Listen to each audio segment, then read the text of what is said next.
Hello students, I hope आप सभी बहुत अच्छे होंगे। आज की इस क्लास में हम पढ़ने जा रहे हैं social science class 7th history का चैप्टर नंबर 1। ये चैप्टर आपको बहुत ही सिंप्लीफाइड वे में मैं आप तक लेकर आ रहा हूँ। मेरा नाम है मानव और अगर आप मुझसे सोशल मीडिया में जुड़ना चाहते हैं तो मेरे सोशल मीडिया हैंडल्स नीचे दिए हुए हैं। ये वीडियो ना केवल स्टूडेंट्स बल्कि गवर्नमेंट जॉब की प्रिपरेशन कर रहे सभी स्टूडेंट्स के लिए काफ़ी हेल्पफुल होने वाला है। इस वीडियो को देखने के बाद इस चैप्टर से रिलेटेड आपके सारे के सारे डाउट क्लियर हो जाएंगे और सारे के सारे कॉन्सेप्ट आपको समझ में आ जाएंगे। बिना देर किए शुरू करते हैं आज का वीडियो। इस चैप्टर का एक ओवरव्यू ले लेते हैं। तो आखिर इसमें हम समझने क्या वाले हैं? इसमें हम देखने वाले हैं कि बदलते वक्त के साथ साथ नई और पुरानी टर्मिनोलॉजीज़ का मतलब कैसे बदला, उसके कॉन्टेक्स्ट कैसे बदल गए। जो हमारे हिस्टोरियंस हैं, जो हमें हमारी हिस्ट्री के बारे में जानकारी देते हैं, उनके सोर्सेज क्या थे, कैसे नए सोशल और पॉलिटिकल ग्रुप्स बनकर आए, कैसे रीजन्स में एम्पायर इस्टेब्लिश हुए और पुराने और नए रिलीजन्स के बारे में क्या क्या चेंजेस हमें देखने के। स्टूडेंट्स, आपकी स्क्रीन में आपको अभी एक मैप दिखाई दे रहा होगा जो आपकी टेक्स्ट बुक में भी अवेलेबल है। ये एक मैप है जो कि एक अरेबियन जोग्राफर अल इद्रीसी ने बनाया था। ये उनके वर्ल्ड मैप की इंडियन सब कॉन्टिनेंट की एक कटिंग है। उसके बाद आप अपनी टेक्स्ट बुक में देखें मैप नंबर 2 पर, वहाँ पर आपको एक और मैप दिखाई देगा जो कि एक फ्रेंच कार्टोग्राफर ने बनाया था। कार्टोग्राफर ये वो व्यक्ति होते हैं जो कि मैप्स बनाते हैं। आप एक बात ऑब्जर्व करेंगे कि दोनों के दोनों मैप एक दूसरे से बहुत ही ज़्यादा डिफरेंट हैं। यहाँ पर अल इद्रीसी का जो मैप है, उनके मैप में सदर्न पार्ट नॉर्थ में दिखाई दे रहा है और जो नॉर्थ में दिखने वाला पार्ट था वो साउथ में दिखाई दे रहा है। अल इद्रीसी के मैप में आपको सारी की सारी जगह मेंशन मिलेगी अरेबिक लैंग्वेज में। आप वहाँ पर इंडिया की कुछ फेमस प्लेसेस का नाम भी देख सकते हैं, जैसे कि कन्नौज। अब हम बात करते हैं मैप नंबर 2 की।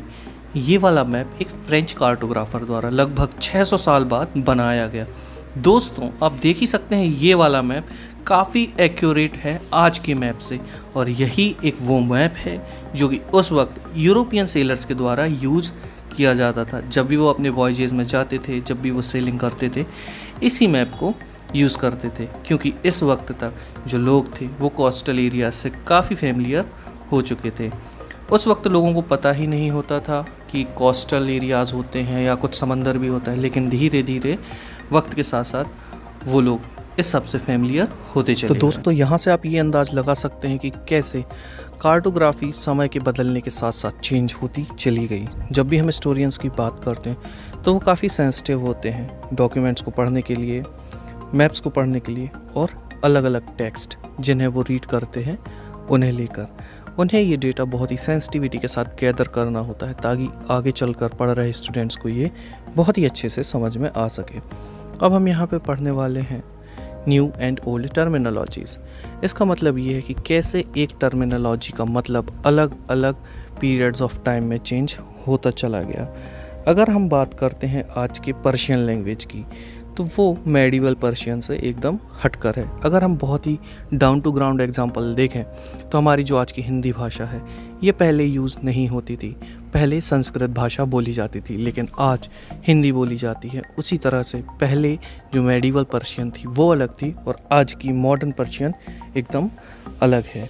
और ये मतलब ये डिफरेंस एक दूसरे के साथ केवल ग्रामर और वोकेबलरी में बस नहीं है, ये एक एक वर्ड्स के साथ, एक एक वर्ड के साथ ओवर द टाइम चेंज होता चला जाता है। अगर आप अभी ये सोच रहे हैं कि कैसे एक शब्द का मतलब वक्त के साथ साथ बदलता जा सकता है, तो इसके लिए हम एक एग्जांपल लेकर देखते हैं और यूज़ करते हैं हिंदुस्तान वर्ड को।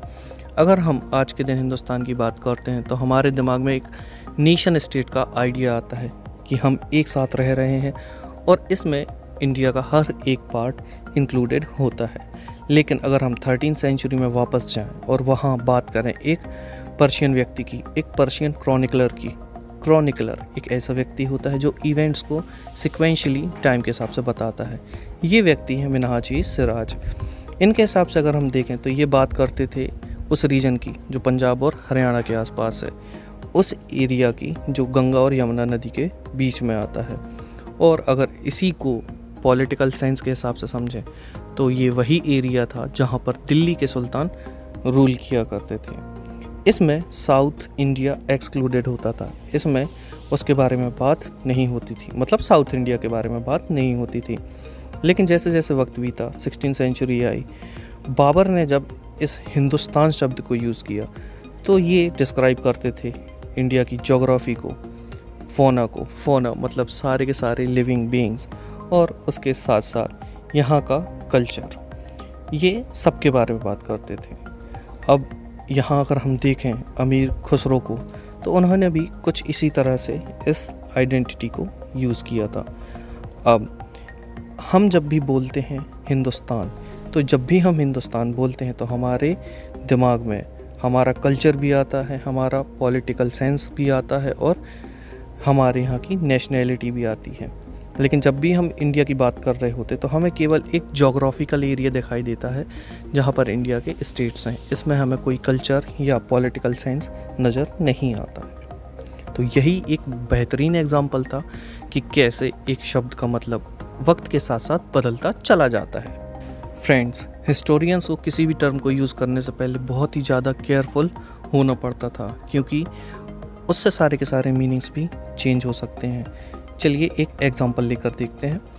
फॉरेनर, अगर हम आज बात करते हैं टर्म फॉरेनर के बारे में, तो हमें समझ आता है ऐसा कोई भी व्यक्ति जो इंडिया से बाहर का है वो फॉरेनर होगा। बट मेडिवल पीरियड में फॉरेनर्स उन्हें समझा जाता था जो उस गांव से रिलेटेड नहीं होता था, मतलब एक गांव से बाहर का व्यक्ति फॉरेनर कहलाता था।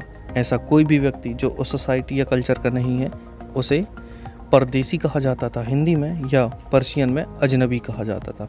इसका मतलब ये है कि शहर से शहर घूमने वाले व्यक्ति को भी एक फॉरेनर कहा जा सकता था। लेकिन ऐसे कोई भी दो किसान या ऐसे कोई भी दो व्यक्ति जो एक गांव में रहते हैं वो एक दूसरे के लिए फॉरेनर नहीं हो सकते थे, चाहे उनके रिलीजियस या caste backgrounds different. Historian and their sources, history को इन्वेस्टिगेट करने के लिए, हिस्ट्री के बारे में जानने के लिए हिस्टोरियंस अलग अलग सोर्सेज की स्टडी करते हैं, उनको इन्वेस्टिगेट करते हैं। एग्जाम्पल के लिए क्लास 6 में हमने गुप्ता डायनेस्टी और हर्षवर्धन तक पढ़ लिया था, लेकिन यहाँ पर हम 700 AD से लेकर 750 AD तक पढ़ने वाले हैं। यहाँ पर आपको एक बात नोटिस करनी होगी, यहाँ कंटिन्यूटी तो थी लेकिन जिस तरह से होनी चाहिए उस तरीके से नहीं थी। हिस्टोरियंस को रिलाई करना पड़ा उस समय पर मिले कॉइन्स पर, इंस्क्रिप्शंस पर, आर्किटेक्चर पर और टेक्सचुअल रिकॉर्ड पर। इंस्क्रिप्शंस वो होते हैं जो कि किसी पत्थर या मेटल में राजा के द्वारा परमानेंटली लिखवा दिए जाते हैं। यहाँ पर एक कंसीडरेबल डिसकंटिन्यूटी थी, मतलब आप ऐसा नहीं कह सकते कि यहाँ पर आपको हर एक साल की इन्फॉर्मेशन गैदर हो जाएगी। यहाँ पर सेंचुरीज़ की इन्फॉर्मेशन गैदर होती थी।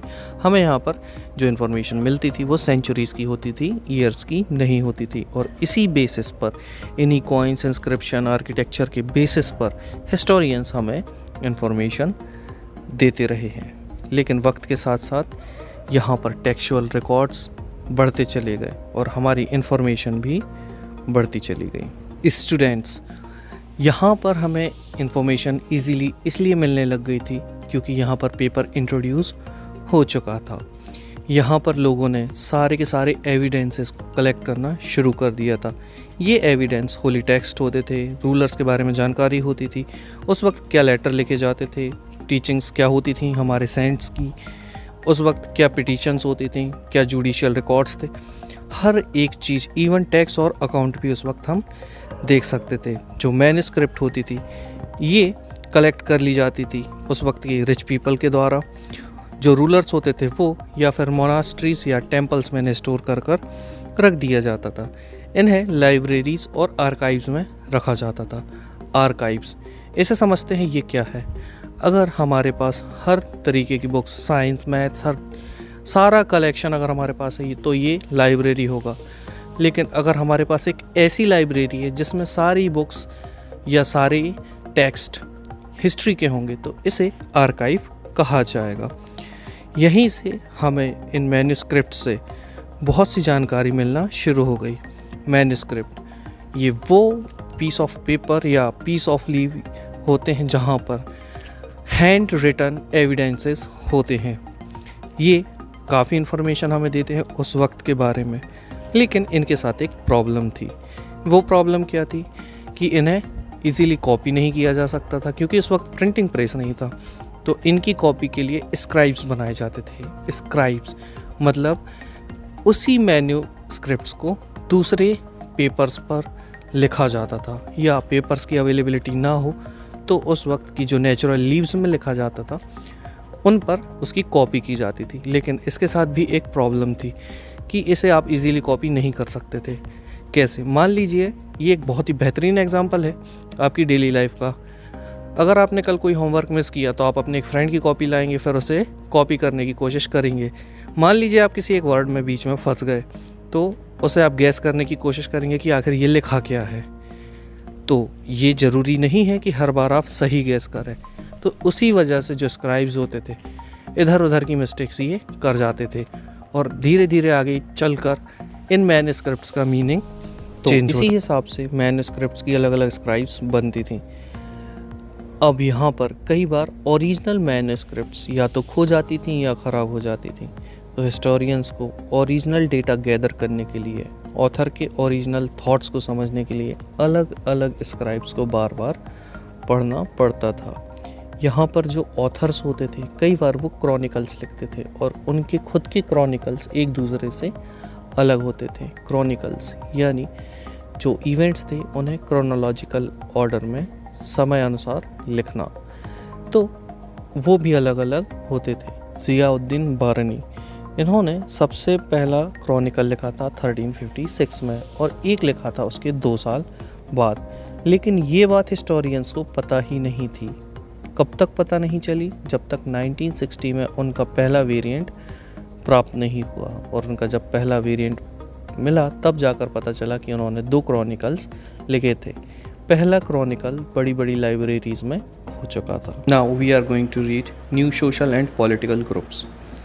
अब यहाँ से आप देख सकते हैं कि 700 AD से लेके 750 AD तक काफ़ी चेंजेस आए थे। इसी वजह से हिस्टोरियंस को काफ़ी प्रॉब्लम हो रही थी, या यूँ कहें उनकी स्टडी कॉम्प्लिकेटेड हो चुकी थी, क्योंकि यही वो पीरियड है जहाँ पर बहुत सारे चेंजेस आए, जहाँ पर बहुत सारे इनोवेशंस हुए, टेक्नोलॉजिकल चेंजेस हुए। उनमें से कुछ खास चेंजेस हैं: Persian wheel in irrigation, weaving के लिए स्पिनिंग व्हील का यूज़ होना, फायर आर्म्स इन कॉम्बैट, मतलब लड़ाई में अब पुराने बो एंड एरो यूज़ नहीं होते थे, फायर आर्म्स होते थे, मतलब बंदूक, तोप, इस तरह की चीज़ें यूज़ में आ चुकी थी। कुछ नए तरीके के खाने, कुछ बेवरेजेस हमारे इंडिया में आ चुके थे, जैसे potatoes, corn, chillies, T and coffee. अगर आप ये सोचते हैं और अभी तक आपको ये पता नहीं था कि पोटैटो, कॉर्न, चिली, टी और कॉफ़ी बाहर से आई है, तो आज जान लीजिए।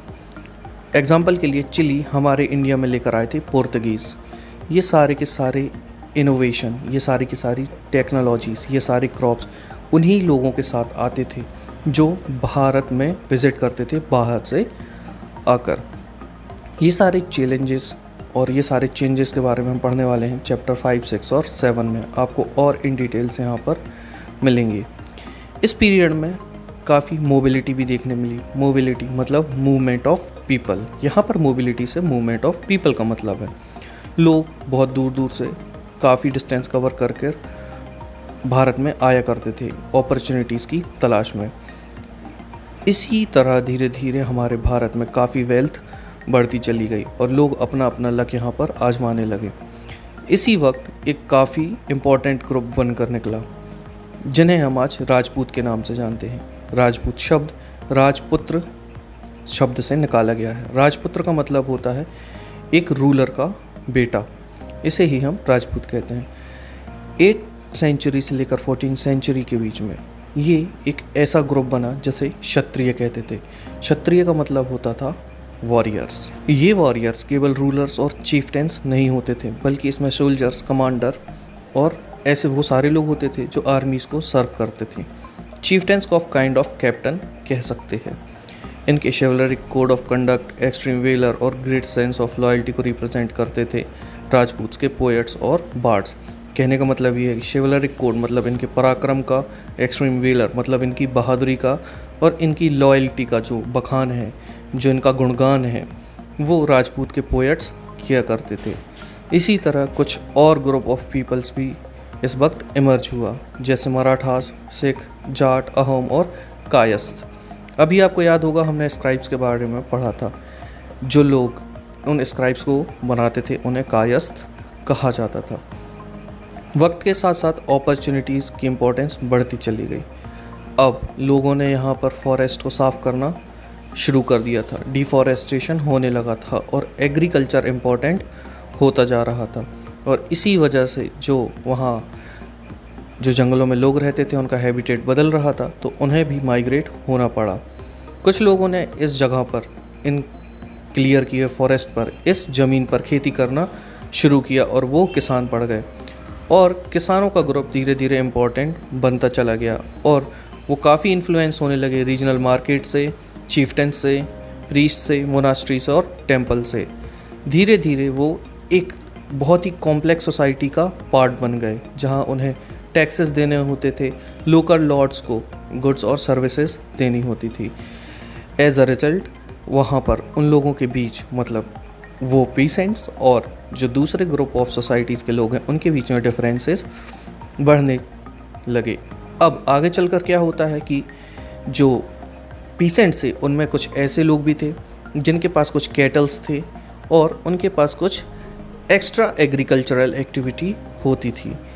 इसी वजह से धीरे धीरे लोग और ज़्यादा डिफरेंशिएट होते चले गए और इन्हें जातीज़ में डिवाइड कर दिया गया और जातीज़ को हम सबकास्ट कहते हैं।